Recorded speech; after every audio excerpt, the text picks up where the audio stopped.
Can everyone hear the bell? Yeah. Alright, so again today, I'd like to welcome Prime Minister Keith. How is that?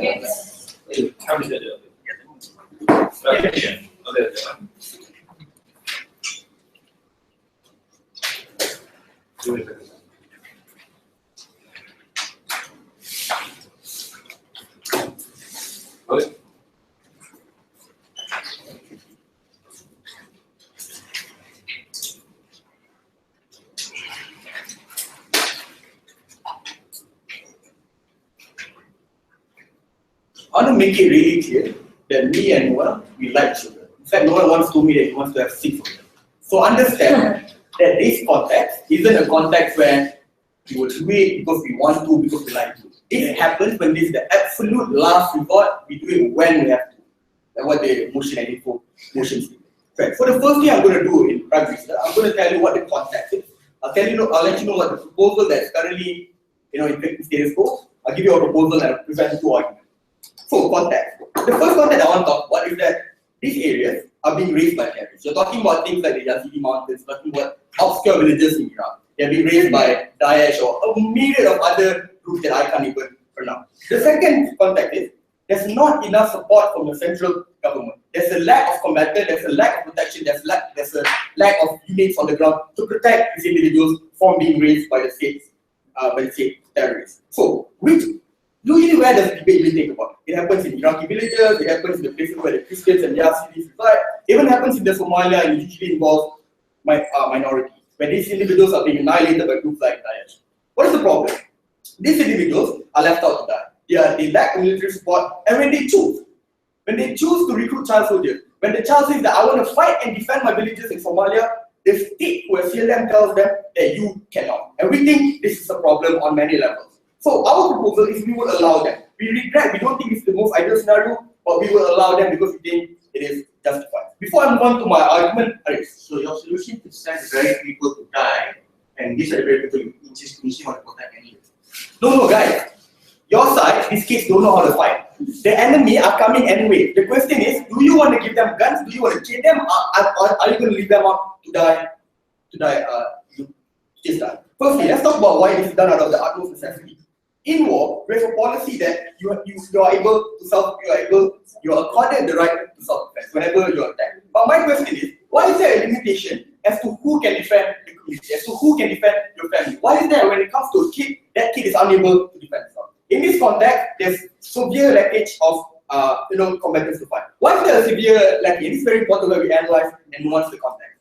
Because in most of these instances, you're part of a minority community. If you're in Yazidi, the Iraqi government that is half of resources, half of military combatants, do not care about the Yazidis, do not care about the Christian minority. They care about Mosul, they care about Raqqa. They do not give a damn about the mountain. What does this illustrate to you?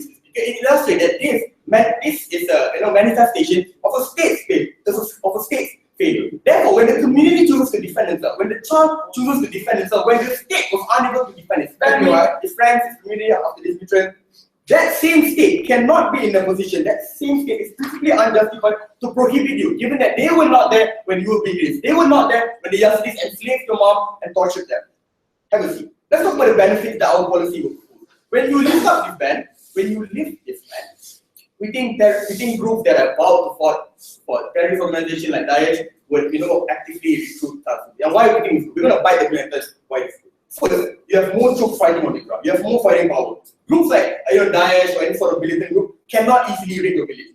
Because right now you have more combatants on the ground, more people waiting for this. We think we will train them, we'll do everything necessary to make them ultimate fighters. Individuals can hide in buildings, they can plant bombs, they can do whatever they have to do to defend a particular area. I will see. Secondly, it's also more a tactical military strategy. They can be messages, they can be guards, they can be sentries, they can do everything that is possible with the able body to defend this particular area. The conclusion to this first part analysis, it provides an added capacity to ensure the survival of the unification. So, what's the comparative and the harm comparative that I want to make? Under your side, these kids are going to die anyway. They are being raided by terrorist organizations. These people are being raised in your city.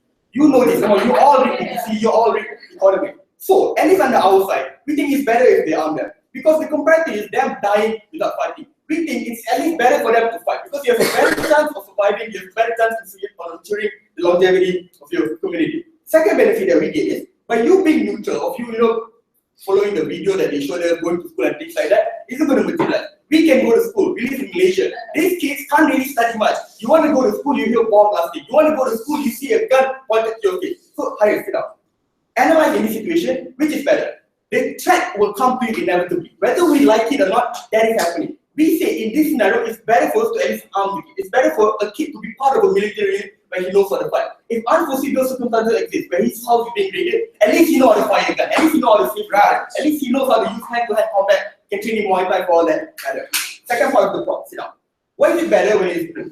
Understand that just because we ban things like this, it doesn't mean that people are not going to do it. It is still very much prevalent. But what's the problem is, when you ban it or when you prosecute groups that recruit child soldiers, these people they're not going to disclose. After the war has already ended, after post-conflict, they're not going to tell you, they're not going to disclose, they're going to report. Why? Because of fear, the fear of prosecution. And what's the problem with that? You have no active initiative to constitute post-rehabilitation towards the children because you're scared. What happens on the outside? When it is allowed, these groups, they do care about the children. So if it is not like sanctioned by the state, we think they're more likely to disclose this. Why is this beneficial for the kid when disclosed?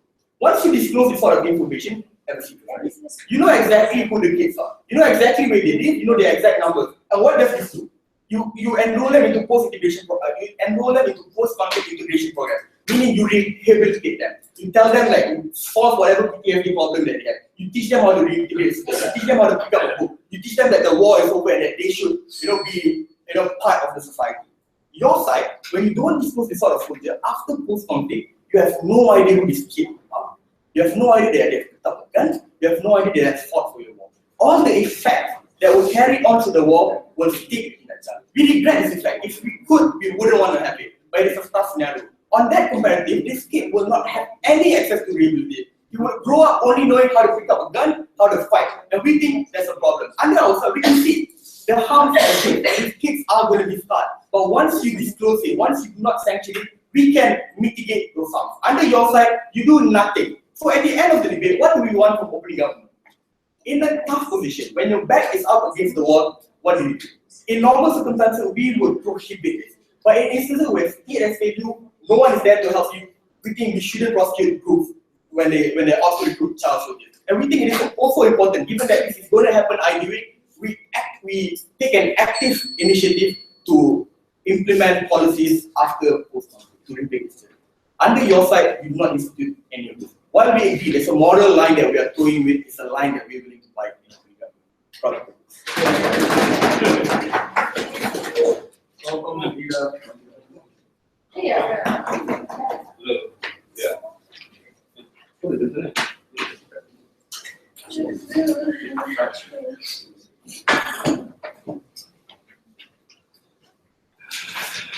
Ladies and gentlemen, there is a vast amount of difference when a kid is in a war or when his village is being pillaged and he finds a gun and he chooses to take it and shoot it, and actively training them, actively forcing them, actively and brutally ensuring they know how to fire a gun, dehumanizing another human being for them, and that is what makes a combatant, right? You need to know that becoming a combatant does not just involve giving the kid a gun, it involves years of training, and we think those are the harms that Raj was not willing to concede to. What are the rebuttals that do not fit in? First, he talked about this post-integration program Raj did. The minute an enemy force sees a kid with a gun, that enemy will fire. On the comparative and what we prefer, we're happy for them to go and hide. If Anne Frank watched Home Alone, it'd probably be a game changer. It'd probably be, pretty alright, right? We think that you can hide this kid is not a particular problem. Even if we can't hide them, we would definitely prefer terrorist organizations take them and later negotiate, bring them back. We'd rather make sure they get to Red Cross, rather make sure they get to the UN individuals. We would prefer all alternatives. We think the worst case scenario, the terrorists capture them, then having them fire guns. Secondly, what did he say, right? And this is where a lot of this analysis was built upon this surprise attack scenario, right? And then opening opposition believe that it's intuitive for a kid to attack in a surprise scenario, right? You see your dad drop your gun, you probably pick the gun up and shoot, right? But we cannot control that. What you have to defend is councils actively recruiting, and oftentimes you blur the lines, right? Raj makes it seem like these kids want to do this. Once you make this law, village chiefs will often force these kids, every one of them, to join their ranks, force each and every one of them, regardless of their consent. And what does this do, right? This, and how does that impair, or how does that change the war plan? Is often this will also incentivize, or at least make it more acceptable for terrorist organizations to do this. This will make them less, like, on this in the status quo, right? Why do terrorist organizations use kids? It's because they're heavily reliant on popular support. If the government forces begin using kids, and the terrorist forces begin using kids, there is no longer a popularity moral high ground that you can win on. So oftentimes you blur the lines and you incentivize. On a scale, the terrorist organizations in exploring the avenue of hiring kids, and that is far worse on your side. And if on our side, they know that it will be less morally questionable, and terrorist organizations have an incentive now to hire kids. Lastly, right, we think that, we can also have, make it easier for terrorists to also start, seeking children that's a problem on their side.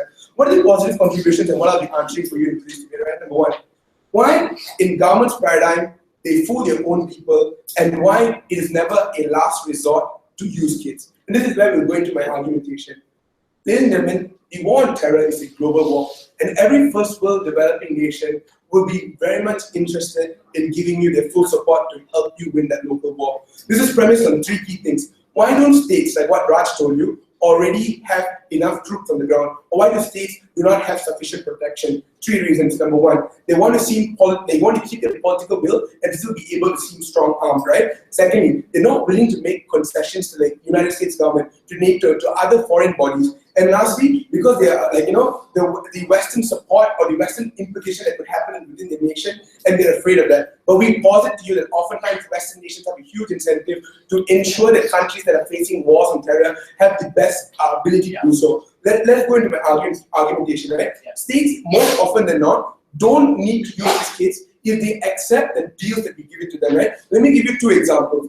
Turkey in 2009, when the US offered them military support, troops on the ground, and told them that we'll do everything in our capacity to help you, they declined. Why did they decline? Number one, because they refused to stop carpet bombing. Number two, because they did not want American troops on the ground because it would harm their espionage programs, right? Or look at Palestine in 2005, when they weren't willing to give up to ceasefires, and they weren't willing to give up the illegal trades. These are two nations that could have gotten huge amounts of support militarily. They chose not to because of their own goals. Don't let them fool you and make you believe that this is a last option. It's often not. Terror is a global battle, and everyone will want to help you out, right? If we cannot forsake this intangible political will for the tangible life of children that need to be preserved, right? So the conclusion is this, right? We would rather than children become refugees. We'd rather children be stateless. We'd rather the children be missing than become soldiers, and that is our value proposition. States should never have to sacrifice this intangible will. Before I move on, yes, Amrit. So the fear of the motion is when there's insufficient combatants. So post-deal, you can do all these things. In a world where those things are insufficient or not reality, they can deal with that. Correct. The reason you don't have enough combatants is because the state is not willing to accept a negotiation deal. If your state accepted a negotiation deal and stopped being bastards, right, they probably already win the war. I mean, I'm sorry you have different bastard states, right? But that's why they're Secondly, how we protect children, right? What is the duty of care of the state? The state has to protect its most vulnerable people. Once this policy is passed, and what is the state in essential is the extension of every human being. And every human being deserves to protect the most vulnerable ones, right? If states do not reflect our most core principles of protecting women and children, then we think you have a failed state. You have to argue to me why it's principally consistent for states to have policies that allow children to become, your soldiers that you will heavily indoctrinate. We find that problematic. We tell you, even the status quo, the reason we have ceasefires is not to reduce the violence, but it's oftentimes to remove the civilians out of the area, right? And why is that important? We tell you that many bodies have an active incentive to protect the most vulnerable individuals, and oftentimes we give up strategic war movements for the sake of civilians. This is an extension of the principle. You tell me why the extension is improbable. But lastly, how will children be used in war? Children are not going to come up with your 10-time plan on how to kill all the terrorist organization, right? They'll probably be given a gun. They probably can't hold a gun. They'll probably be put in the front line. At your best case scenario, they are only delaying mechanisms that will get shot at the end of the day. We rather put them at the deepest of our villages where they can no longer be found. You in a village, right? I'm sure there's a jungle or a river somewhere for you to go and hide, right? Didn't you watch your Pixar movies are full of them where people hide their kids all the time. And we think that is like an extension of reality where we prefer to do that. Because kids are short, kids aren't strong, kids fear shooting guns, kids aren't emotionally trained and aren't the killers you think they will be. They offer little to no benefit in terms of you winning the war. The only thing that you guarantee is one extra kid gets shot in the head because he's holding a gun. And an enemy combatant knows that anyone holding a gun deserves to be shot. Ladies and gentlemen, defend that.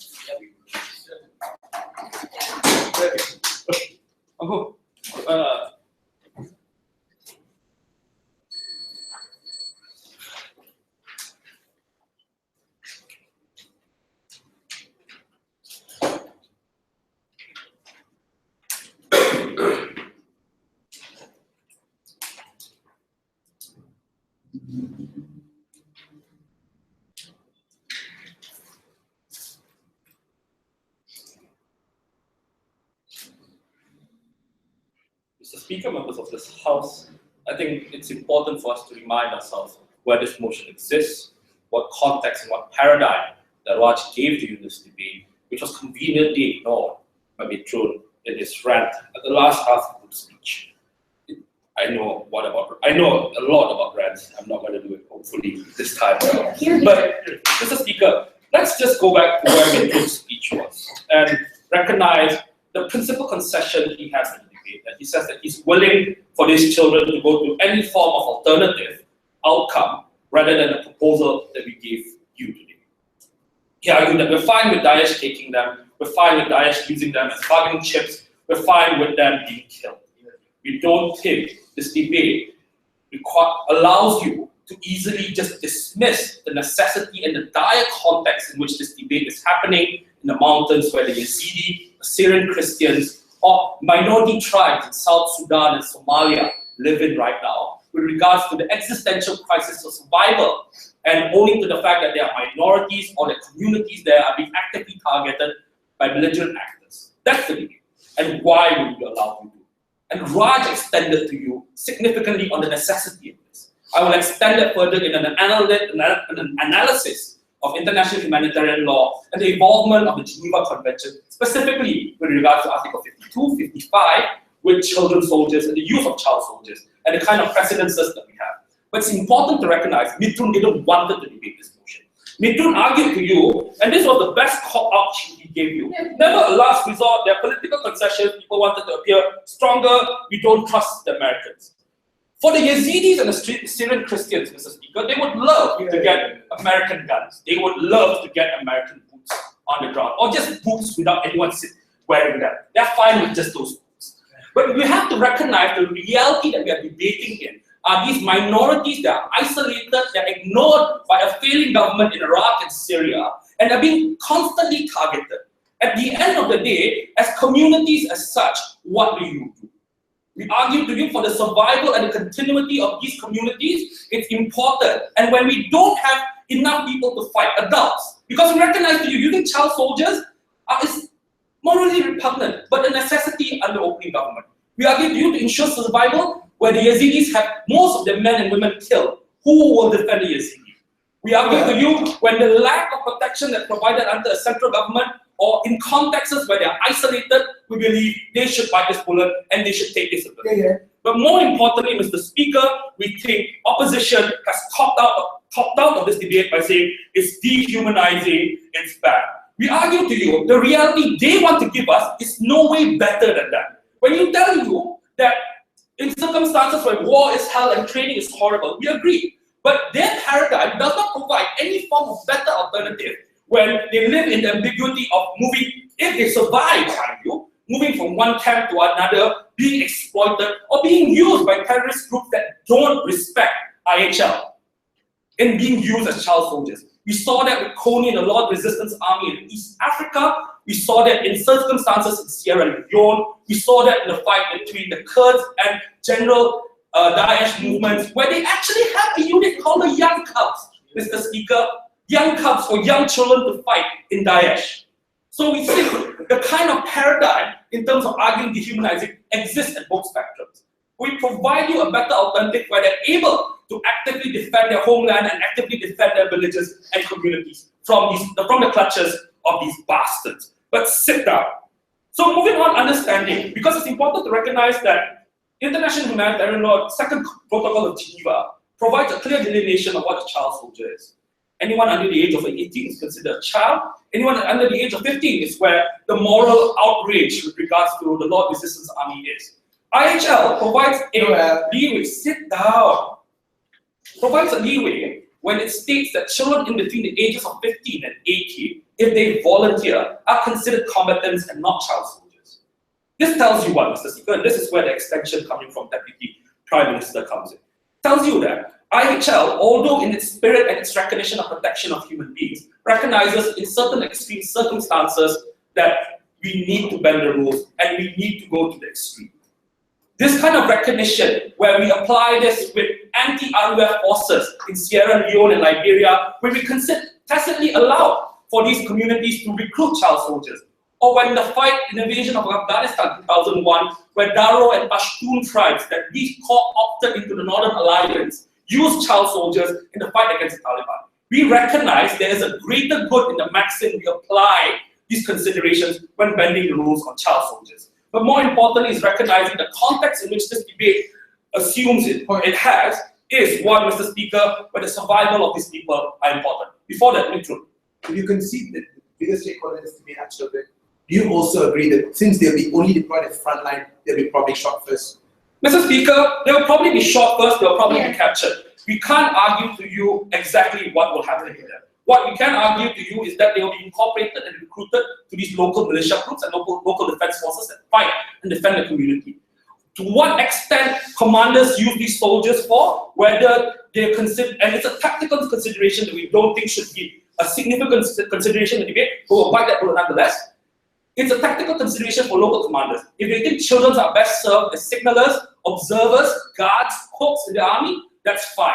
But if they are ended up being used as child soldiers in the front lines, we'll bite that bullet even literal. Learn this. We'll bite that bullet by telling you the necessity in which both speakers argue about, tell you necessitate the use of them. But that's not the debate, isn't it? The debate is a principal argument, a principal concession on using them. But more importantly is understanding that under IHL, and this is a significant part of extension from where the debate was at the first speaker half of opening, is the recognition that reconciliation and post-war reconstruction exists better in our paradigm when you document these soldiers. When you argue there's an alternative life for them, when you argue you fought a war of survival and necessity. And we recognize this and we provide you an alternative to live on. Side opening opposition has not given you any form of recourse with regards to what is in store for these children when after the war is done.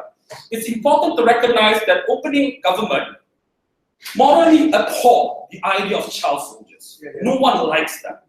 But when it comes to a question of existential survival and the question in which your community is at stake, we believe it's important. And that's why the context of the debate is, and not what Mitchell popped out at minute 5.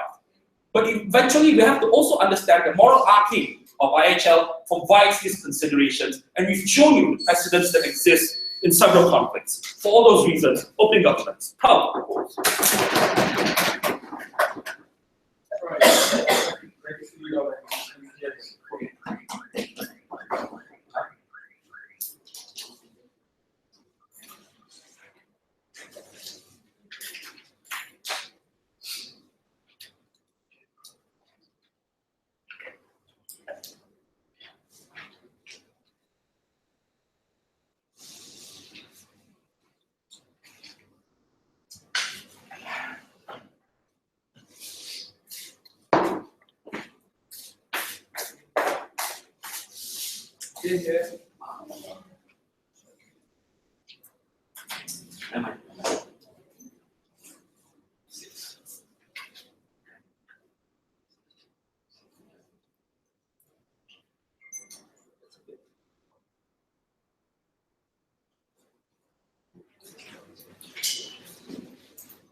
Here's the thing, we're willing to lose a skirmish as long as we don't lose our humanity.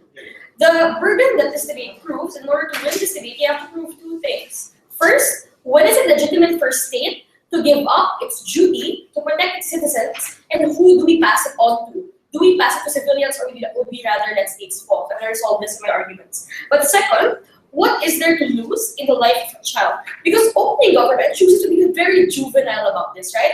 How did both individuals or OG argue? First, you have a PM that says they're going to pardon it because there's no other option.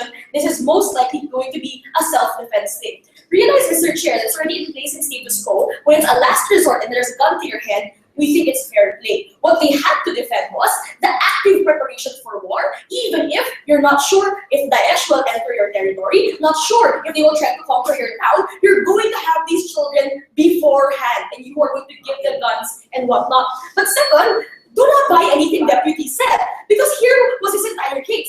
I will throw you as much matter as I can, and I'll argue by example. Did he show that there was a principal argument in terms of IHL? No, he just said that it's accept to use 15 to 18. Well, that's the damn motion. We have to argue child soldiers without the exception of status quo, which is already an allowance of 15 to 18. Why would you have the motion in the first place if status quo is already permitted? But here's the second thing. He says that it's legitimate in instances wherein the Yazidis are being targeted, that they will lose. And here's the thing. The reason why we cannot help the Yazidis, even though we conceded that we wanted American help, was because Iraqi politicians have made the statement that they will no longer support U.S. foreign aid. And these are the tools that the politicians use in order to get their voter base and support from local militias. What happens then is states are holding people hostage because they want to make sure that their power is still there at the expense of the exact same people that voted for them. They have to face this reality and not just call it a cop-out, because this is what's happening. Even their own examples fall into states rejecting foreign help, which could have led to the replenishment of combatants.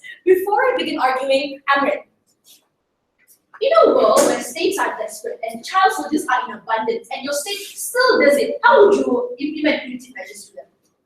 Well, first and foremost, you have to listen to midterm speech, because that's where measures in status quo are already in effect. We don't have what do you call that when they stop shooting at each other? Ceasefires. Thanks, guys. We don't have ceasefires in order to win the war. That's stupid. We have ceasefires in order to pull out as many civilians as we can. We're even willing to call these children refugees. We're willing to put them on ships, hide them as much as they can, because we don't think that actual waste time chasing children on ships instead of conquering your oil fields. We think that's way safer.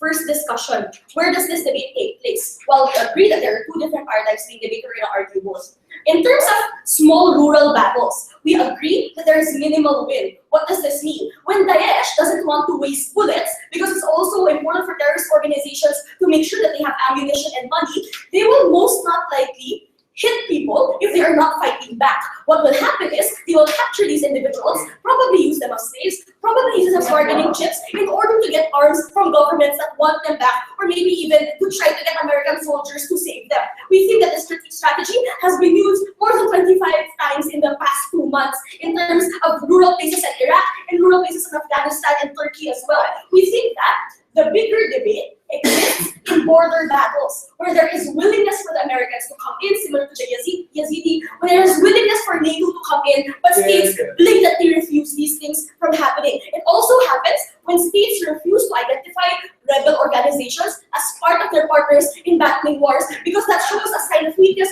also as their political strength, as well as a concession to these rebel groups which want to overturn their standing government. What does this mean? It means that there is no such thing as a last resort. States are usually big-headed and usually very self-interested in terms of holding power, and they'd rather use people. Relax, guys, I haven't even if your best case scenario is true. But before I'm going to argue the rights of a child, right? Because we realize we're talking about children, no one's talking about children, that's quite unfair. What do we lose? Because they claim you can simply erase their trauma, like go to a class and boom, you're okay. We think that this thing is non-reversible, which is why, as much as possible, we take children away in social services where parents do as much as just hit them. What more if there's a gun to their head? We think that things like their economic growth in the future, their morality and religion, all of these things are affected by what they experience at such a ripe age. What happens is that when trauma is formed, there are physical changes in the brain when you are a child. Your synapses will develop differently. Your amygdala will become more sensitive. What does this mean? You breed adults that will retaliate with their feral instincts in terms of panic, which is why previously traumatized children are not allowed to become astronauts.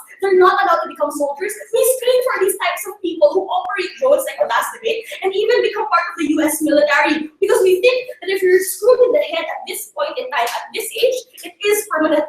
and it's harder for you to give therapy to them as opposed to a refugee. Because if you're a refugee, you're probably confused, you're displaced, you're hungry. At least you don't have to deal with the guilt of killing another person, being treated as if you're a high security criminal. And if you cannot rehabilitate these individuals who are on life sentence for the guilt of killing someone else, how the hell will you rehabilitate a child who has permanent brain damage because of the growth of their synapses? Sit down, I won't be taking any more points. Lastly, when is it legitimate for the state to transfer responsibility? This is at the core of this debate. Realize, Mr. Chair, that we agree fully with government when they say that the state can no longer protect itself, therefore it must transfer power. But we think that the general principle that the world abides by is that when you do transfer power, you transfer it vertically upwards and never below. What does this mean? When individual states are unaccountable or unable to track individuals who have done mass crimes to humanity, we put it up to a higher body like the ICJ, like the UN Security Council, but we never do it backwards. Another example is in terms of denuclearization, that we move it towards higher security bodies. But why don't we ever put it towards citizens? Why are we willing to let states fail instead of giving civilians the power? Because that's where we think we lose the principled contention of why we have states in the first place. States are imaginary things we created as self-defense in order to protect us because we are unwilling to begin with. And we think that this concept of the state becomes useless when we allow the vertical power shift to go downwards, which is why, as much as possible, it's a blanket policy that all states, if they forego power, the shift must be vertical. And which is why, for example, that's how we preserve humanity. This is the backbone of Woodrow Wilson's 14-point speech when he created the League of Nations. There should always be a vertical power shift, there should always be an accountable actor, and it should never be in someone as vulnerable as someone who's never had their first kiss or probably never had their first day of school. We think that these things are at the core of our humanity. Let's not lose it, we'd rather lose a war. Thank you. Alright. Begin the exchange of food house, local and localized.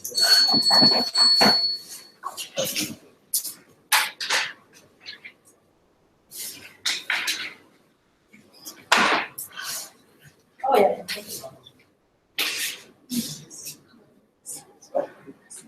Please your paper. Oh, nice paper.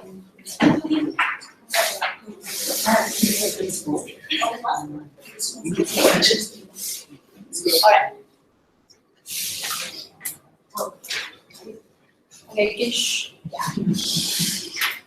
is really unclear to the opposing government why the dichotomy in this debate was effectivity versus humanity. Because I think the open opposition has proved why being ineffective in war was more humane. If there are more refugees, more prostitutes, more child individuals getting sold off into ISIS was a preferable alternative than dying in combat and being in control. In the closing government, we will say maybe the comparative is not only that, but we will say every other alternative for a child is worse off and therefore this is preferable. The second thing I will do in this debate is tell you what a child soldier, even if they are cannon fodder, even if they are like stealthy little operative people, that they are going to make the war more effective, and post-war they will be treated really well. Something being an astronaut or a doctor, if you even have education in your work, will never guarantee it because this is a post-conflict war. Before I do that, I just want to clear up many things in this debate that went wrong in the opening opposition. First is with regards to the fear. The motion literally says in scenarios where there's no other alternative because we don't have enough combatants. I would think that if you're on the verge of losing territories like your capital to ISIS, you would tie in with the US troops as like Nuri al-Maliki did in 2009. I don't think it's very hard to imagine that. But the second thing I'll go further.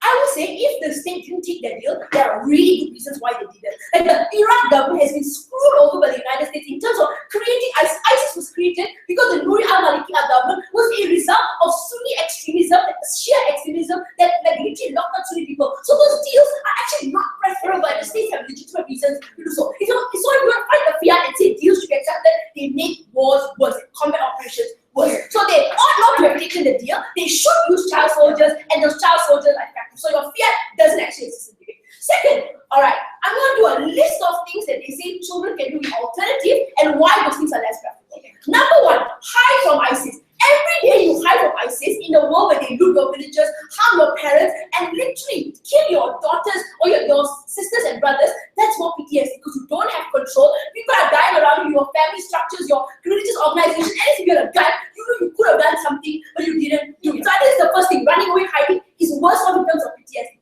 Second is a refugee crisis. Can you imagine the boat because no one wants to accept it. At least you have a gun and you have a possibility of surviving. You don't in law. So possibility of surviving more with a child soldier with a gun than being a Syrian refugee that's going to die on the boat. That comparative, you want to be so convenient, is captured by ISIS.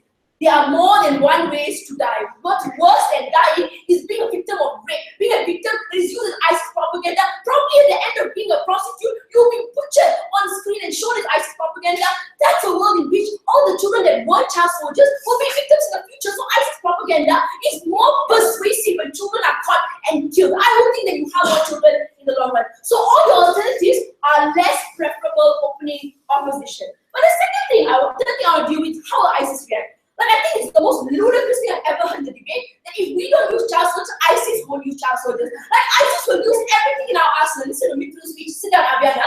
They will use child soldiers because they are not bound by ISIS. They're not bound by international law. They don't do anything to win the war. So if they are going to use child soldiers, you want to shoot child soldiers, they will win the battle. They will have human shields in mosques. They will have human shields to incentivize villages to support them. The worst thing that having a child soldier die is having whole villages, their families, their sisters and brothers, all be forced into ISIS recruitment camps to fight for ISIS. I think that's a comparative of why recruitment for ISIS is worse than recruitment for a localized rebel group. So open opposition is out of this debate in so many ways. Have a seat. What is my extension? I'm going to be very clear. If you have a ban on child soldiers, some countries or localized rebel groups that are in desperate situations will still use it. They will still use it because it's important to them, because international human law is not a thing. Apparently, according to Aviana, we cannot decentralize power from a authority like denuclearization. Who is the central authority that's going to regulate everything? We always delegate to states because states are the closest proximate we have to any regulation on the face of planet. So I don't understand what is this decentralization of power, like in principle they talk about. But here's where I nuance it. If you continue banning it and like the rebel groups still do it, what do? They will do it more covertly. They have to fight two battles. They don't only have to fight ISIS with your child, so they also have to hide from the US, right? They have to hide from the Geneva Convention finding out. This means that they will fight it but be ineffective. When there are abuses that happen to the children, they will report. That means in war, the military strategies are ineffective. But we'll go further. We will say, because they have to hide it, they cannot get aid from other countries to make your military more weaponized, to give children better guns so they don't die, give them bombs so they don't have to actively go to military, use grenades so it's far range. All these things make war more effective for child soldiers, and therefore hiding it is the worst thing you can do. But the second thing I'll do after this extension is about what happens in war. Because the comparative on their world is not no children involved in war. No children having training for war. I agree with them. It's not about self-defense, it's about actively preparing for war. But it's preferable. Because if it's in the name of self-defense, like the point at which things happen, you don't know how to react. You're probably more likely to be trigger happy and kill a whole police force because you don't know what it needs to save people. I would think preparing for war is a good thing. Because what's the comparative in your world? If people are on the losing end of war, and you are saying like the MNLA in Mali is losing against ISIS groups or like Al-Qaeda groups, you have more likely soldiers to defect. Their family members are more likely to defect, join ISIS. They're more likely to stop opting to battle. This means more people are going to be on the terrorist side than they are on the children's side. That's a world in which children are more likely to suffer. Before I go to my third extension, go for it. Just because they haven't hit puberty doesn't mean they're bulletproof. You still have to concede that they will die, and it's a worse circumstance than getting raped. Hi. Second, timing note, see, this is a comparative. If in your I prove they're going to get recruited and die under ISIS, or they're going to die and suffer in that process, the comparative is more control fighting a terrorist organization. That's preferable. You can't fear that no one is going to die in your world, or that living is preferable under ISIS. But the third thing I want to say is post-war. And I agree with the opening that you'll get more disclosure information. But not in these communities. If I can assume you get education, you become an astronaut, as they say, I don't know how it's going to happen, but apparently it's going to happen. No one's going to respect you. People in post-conflict societies idealize militiamen. That's why all post-conflict leaders are militiamen. They're more likely to get aid, they're more likely to get governmental support.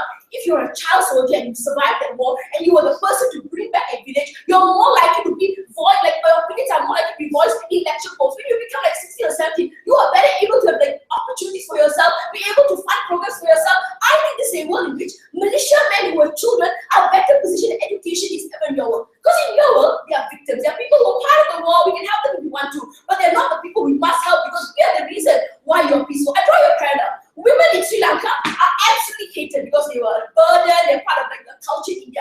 But the women that joined the LTT or the Tigers Rebel Army, when they won that war, they were given so much priority because they revered them for this. I would think post-war children are better, during war children are better. In the conflict, if you don't help them, they will hide and do it secretly and think it's progress. I think the closing has proven There are more than one ways to die, and there's more than one ways to lose your humanity. This is the best option we have.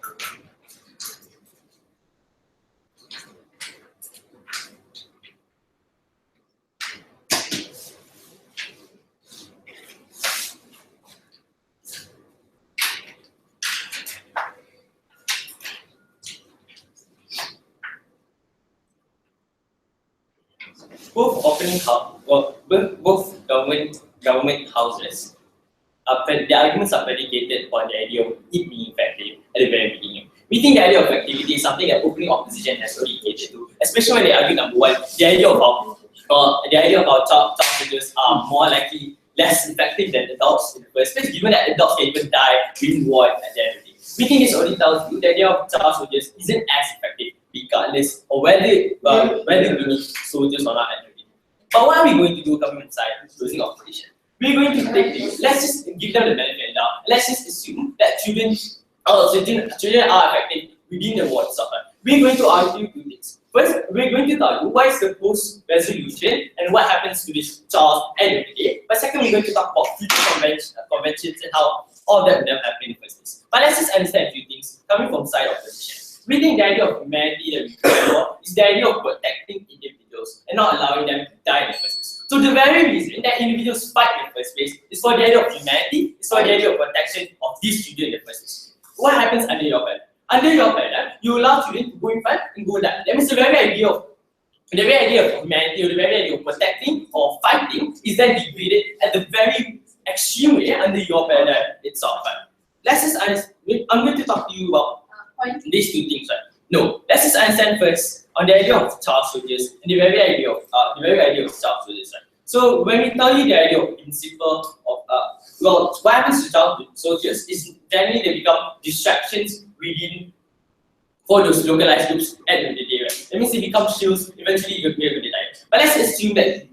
But let's just understand this, right? The very idea of principle that individuals are willing to go out and fight is the idea of safety that they want to ensure of their children and of their legacy in process. That means the very reason they're willing to go out is for them to protect their family, and this is something they find worth fighting for. So the very reason they are able to stand out and shoot in enemies is because they want to protect their legacy in the first place. But what happens under their paradigm? Number one is the idea of demotivation. Because we think what happens under their paradigm is the idea of how individuals are demotivated because now these groups aren't prioritizing the idea of protection of their children in the first place. What happens then?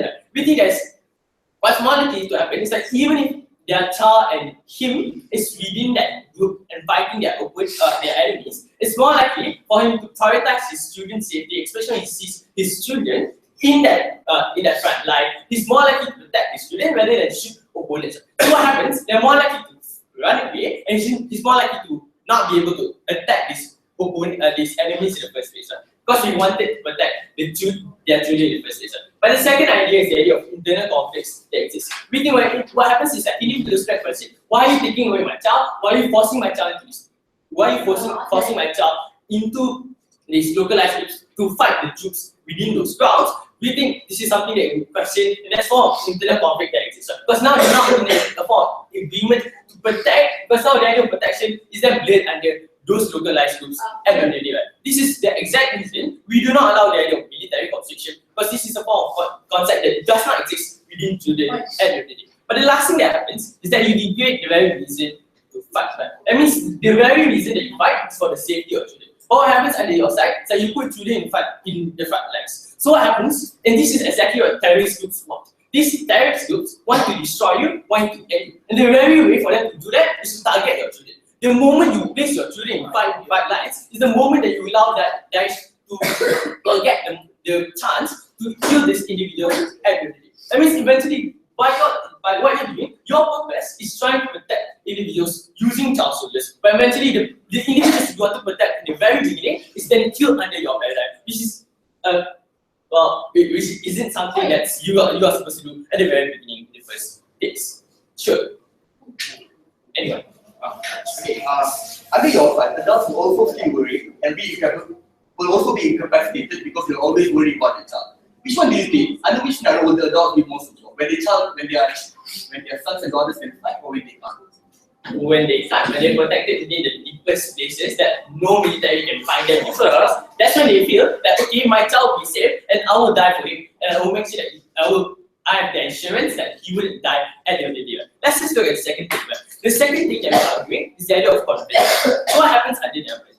But within the FIA approach is that ICC or IHL would then pardon these kinds of groups in the first place. Because we understand that the idea of using child soldiers is a form of war crimes at the very beginning. What happens is that we think this is why most countries would then take advantage of this. So the harm that happens in number one is the agreement of nations at the very beginning. We think that most nations like France or such as UK, are more likely to pull out of this agreement in the first place. It means they wouldn't want to concede, given the fact that the principles to protect children from the first place. Then what happens is that you're less likely to have another Roman statute, or you're less likely to have better conventions to help protect further individuals in the first place. Because now even big nations are not agreeing with what you're arguing in the first place. That means nations, you wouldn't have the support of having that to perform a convention at the very beginning. But second is the idea of legitimacy and the very idea of credibility. Because under your paradigm, your idea of pardon, there's a lot of violation that happens within these localized groups. But then you're willing to pardon these individuals. That means as long as you're desperate, as we understand the very context that plays from the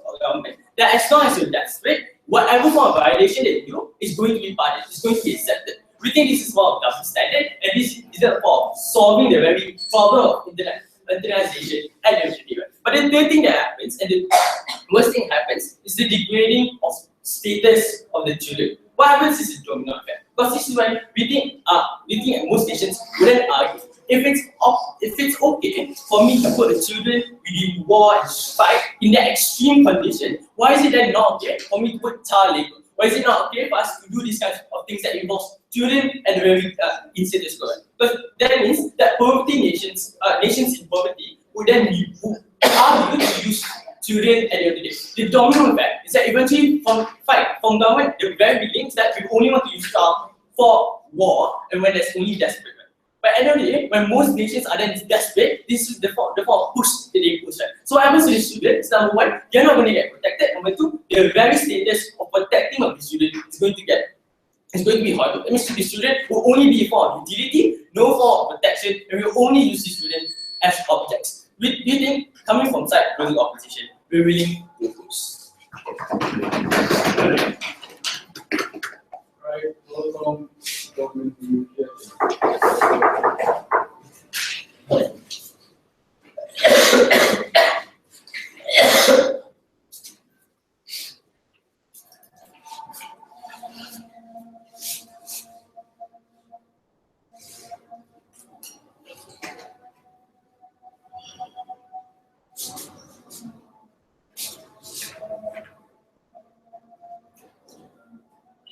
The real domino effect is waiting, hiding, the kidnapping, the rape, the dying. This is the destiny that you fated these children into. And note that in each of these scenarios that happen to them, the child has no control or ability to fight back. We think it's a shame that it will allow atrocities to happen and leave these most vulnerable people defenseless. Here's where I deal with the pseudo responses that came from the opposing opposition side for dealing with the few of the extensions and then taking out opening opposition. So the first response that came from the speaker before me was that there is a premise that they're not as effective as adults, and moreover, that they're not as effective as adults. So that's not the scenario right here. Right? If we could have had adults to fight, we would have had them fight, and that whoever who had adults but chose to use children, we would not pardon them. But here's where we pardon people who had no adults, had no choice, and therefore needed to use children. And what we say is that it's even more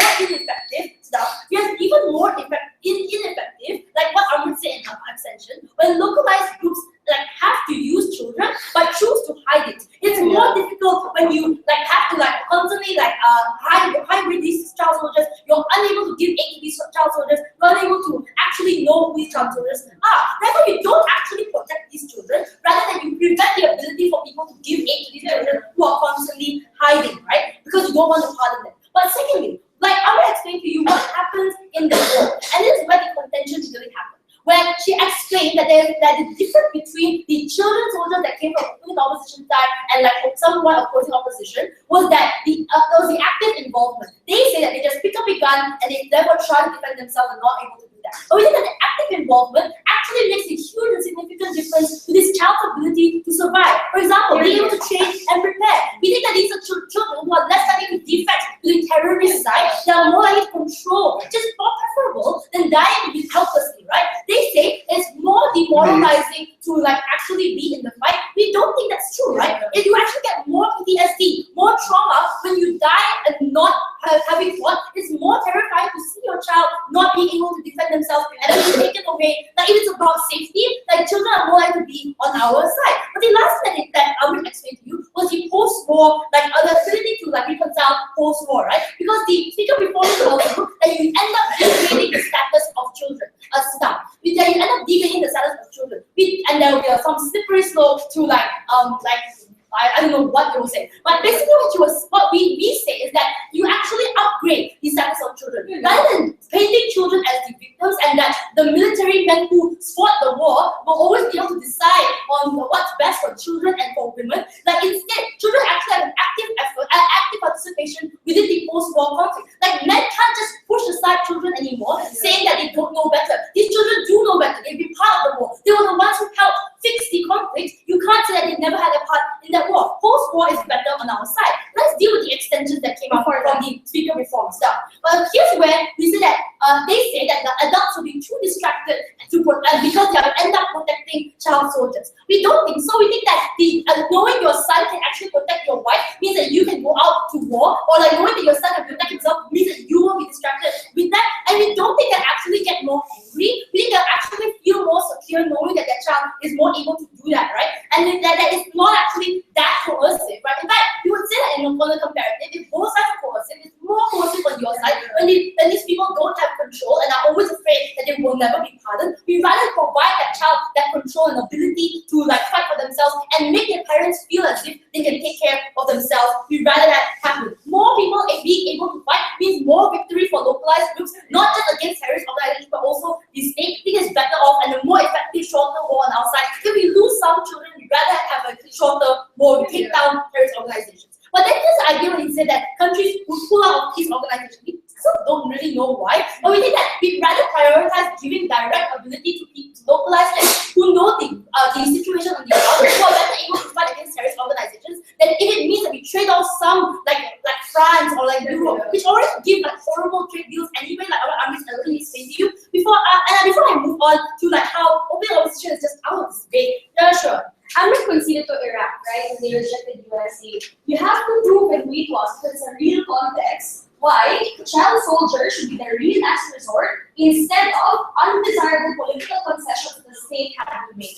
So it's really horrible to trust like the West as white saviors with amazing peace deals when all those peace deals probably like don't benefit you. But also it's about localized groups, right? It's about localized groups who the state has literally already failed these localized groups. The localized group is fighting the state, right? You disadvantage them a lot further if it means that you like constantly say that the state is wrong, therefore you must be disadvantaged. It's horrible on their side. But here's where like open opposition, like I will first list down all their whole no problem contradictions that happen, right? The first thing they tell us, terrorist organizations don't use child soldiers. Well, you lie. Terrorist organizations use child soldiers all the time. Also, you can't tell me that the terrorists will have more recruitment efforts at the same time tell me that terrorists don't use child soldiers. In fact, if you have a choice of whether or not to join a terrorist organization to be a child soldier or join a localized group who are trying to fight to liberate the country, you would choose the localized group because now you know that there's pardons on our side, right? But we tell you that like the whole like extension on how essentially the state has failed, therefore it shouldn't be like going all like downwards but rather upwards. We tell you that we are actually fighting the state, right? Like people like Assad who actually use child soldiers, you'll always be disadvantaged through that state. And we also tell you that the localized group is the only one who can ever fight these terrorist organizations the moment you disadvantage them, even if it's immoral. It means a longer fight for the long term. Terrorist organizations are able to sustain themselves and recruit and use your child soldiers against you. We don't think that, right? But the most important thing is that is the amount of control that we give you in our extension, right? Regardless of everything else, that essentially, like, it's a better, like, being able to control your death and maybe die in the outcome is better than defenselessly waiting in the deeps of the jungle, possibly being kidnapped and raped. We think that you're like a lot of child soldiers, like, literally are taken away from, have their dignity taken away from them because they are unable. They're always told that they are a child and they are helpless. They have no play in the conflict, but only to die, right? We think that you are the only thing that you can give them is an ability to fight back, and even that you don't. We think that's a shame, as an atrocity on their side.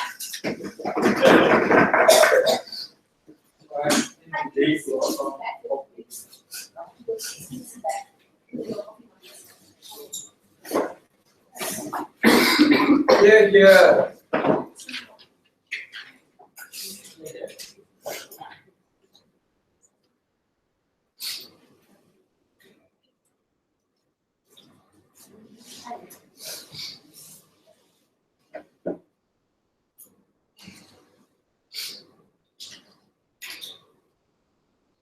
The children are very individuals I want to protect.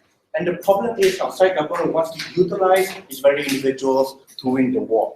And we do not think that it's going to be effective anyway. The problem is, do you think there's going to be a celebration of these children? Or we think it's going to happen, there's going to be a mass grave, and we should have never taken the steps anyway, ladies and gentlemen. Where do we believe this is a problem? No, the whole case of side government is hinges upon the effectiveness of using child soldiers, right? So we believe that number one, first we just going to clear this out. We don't think it's logical for them to say, this kid can be defenseless, this kid not anything can happen, they're just going to die. We believe even though we don't actively send them out to combat for them to get killed anyway, we can still allow them to defend themselves. Give them a knife, give them a gun, but they don't have to be combatant necessarily, right? But you don't have to teach or torture them, right? Especially even if you don't want to give them a gun, we believe there are people who are still going to protect them. You cannot assume that kids will definitely die, will definitely be worse in our case. But even if there is ladies and gentlemen, the only reason for them to justify it, if you can use child soldier, is again, effectiveness. But we already argued to you, especially in Napan's speech, there is no effectiveness if you want to talk about use child soldier. Number one, we believe being a soldier or being an effective soldier is something very difficult anyway. A dog which has been trained for years cannot really be a good soldier, especially when considering with children when it comes to limitation within physical capability, limitation when it comes to mental capability. They will never be a very good soldier anyway, and we believe that is bad. So they aren't able to prove to us why these people, just because they are trained and have a gun, suddenly there's a comparative advantage. First. Secondly, we also believe it's bad because yes, like kids right now, at least they are a bit more safer, right? At least there are not much incentive for us to target kids or also harm kids. Maybe there are some recruitment and such, but still, they also still need kids to be alive because these are people that will rule anyway, or these are people they want to protect on the good side. But we believe the problem that happens now is targets. Right? We believe that children are also now going to be targets for terrorist group because as a general assumption is, like, shoot first before they get harmed with this. So if these kids can harm me and he might be carrying a gun, so kids will be targeted. And we do not think this is something that we want for kids to be further targeted by any form of group, ladies and gentlemen, right? We don't think this is something that we want and such. But even if they want to argue to you that yeah, PTSD, we can solve it, we can cure it. No, we believe for our children that can get traumatized and just by seeing a scary cloud, or children can be traumatized of what's under their bed, they can honestly tell us that these are the children that's gonna be fine just by medical doctors. Adults that have gone through 30 years of experience in war could not cope and eventually commit suicide. And you believe that children are the very individuals that can help you win the war and can have a bright future after the war. We don't really think so, and which is not good. And we believe the last thing, something that they didn't really respond to what Nahman argued about, let's put humanity in perspective. The very reason these individuals are willing to go to war anyway, like this localized group, is to protect their state, to protect their home. For who? Not necessarily themselves, because they know that when they go to war, they might die anyway. They're doing it for their children. They're doing it for their family. And these are the very individuals that impose the line of war. You say that, oh, that's like it's actually better because we know that they're being protected. Yes, but the problem is when they hold the gun and they go in the front of the line, they are targets and active targets that terrorist groups need to kill. We believe there are less probability of terrorist group wanting to kill children for no reason, because I'd rather spare my bullet on localized groups and not children that might not really harm me, and that's not good. So what is the incentive for adults to do so now? Right? We believe it is a very logical to believe that a father will spend more time protecting and make sure the bullet doesn't hit their child rather than targeting another person or terrorist group. This hampers your effort at war anyway. So child soldiers are not effective. The groups will no longer be effective. So why do you then want to allow this from happening anyway? Before I go on, opening. You earlier on said that you're okay with giving them a knife, but you're not okay with teaching them how to use the knife and telling them who they should use the knife. So, good. Even if you tell them how to use the knife, we believe it's form of defense only. We don't go outright and put themselves within a situation of them being threatened, right? So only when harm comes to them, they can use it. So there's a difference, ladies and gentlemen. I can defend them myself, but I don't have to go out there and just kill someone, right? There's a big difference, ladies and gentlemen, and we're okay with that, right? So the argument that they missed out is very simple, right? Because no one trying to argue to us there's a leeway when it comes to international law, right? What we believe, yeah, there is a bit of a leeway, but you need to argue with you why this leeway is eventually justified. And we don't think that this leeway is justified. Not one argue with you something that they dismiss entirely, right? So let's look at there are not, so the consequence of this is not only when it comes to that specific civil conflict or that specific war, right? Because it eventually affects a lot of things. Who pardons this very individual? Because this is a war crime. So when it's a war crime, so the ICC will pardon them. The very top authority of the world is saying that it's okay for children to be killed. It's okay for children to be killed. But the reason why is because there's a desperation, there's a utility behind it. And this is a slippery slope that we do not want to take into and sit down. And this is a problem. Like, what is the perception upon kids? We already have a lot of problems where kids are being trafficked, kids are being tortured, kids are being forced to use a lot of things within the world, right? Yes, we believe all those things are illegal anyway, right? But we believe the constant effort to combat it needs to happen. But what does it say to a lot of other parties in the world that right now the ICC is saying it's okay for these kids to go out there and fight and to be killed? Right? This is the most extreme of situation. That is why it's fair for Nama to argue that yes, in a situation that there's an economic desperation, child labor is okay, right? So yes, by argue, oh, maybe child labor is fine because you can get some money. But this is what's going to happen. What about the future of the child? What's going to happen when it comes to education? How is individuals going to progress? We believe it's not only in the isolation case of this war. We believe this affects a lot of other things too. So what happens when it comes to Convention of Child's Rights? Who want to sign that if they know they can utilize children's right now? We believe this debate has been too centered about what happens during this conflict in which this side doesn't solve anyway, right? Our worst case situation is their best case. So we don't think it's going to be any form of problem. Yes. But when we ensure our children's there can be protected, individuals have motivation to keep on fighting and try to win the war, and at least make sure that children are being respected within their eyes and make sure they're never being degraded as they are now. We are very proud to go forward.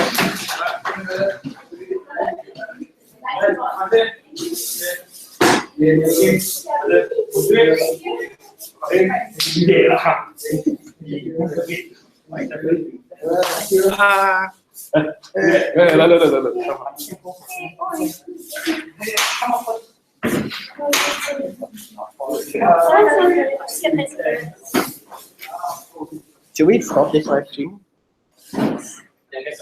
I did not say the C word.